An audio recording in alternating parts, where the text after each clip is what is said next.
Friends, ఈరోజైతే ఈ విధంగా అలంకరించుకున్నాను. ఈరోజు మనకి ఉగాదికి ముందు రోజు అనమాట.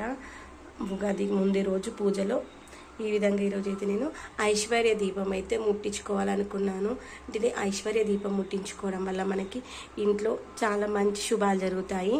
ఈ యొక్క ఐశ్వర్య దీపం ఎలా ముట్టించుకోవాలంటే, కింద ఒక రాగి ప్లేట్ పెట్టేసి దానిపైన ఒక ప్రమిద, మట్టి ప్రమిద పెట్టి ఆ యొక్క మట్టి ప్రమిదని మనము పసుపుతో మంచిగా అలంకరించుకొని కుంకుమ బొట్లు పెట్టేసుకోవాలి. దాంట్లో మనం ఏ కోరిక నెరవేరాలని కోరుకుంటూ ఈ యొక్క దీపం ముట్టిస్తున్నామో ఆ యొక్క కోరికను కోరుకుంటూ గల్లుప్పు, అది మనము రాక్ సాల్ట్ అంటే దొడ్డుప్పు, ఆ దొడ్డుప్పు వేసుకోవాలి.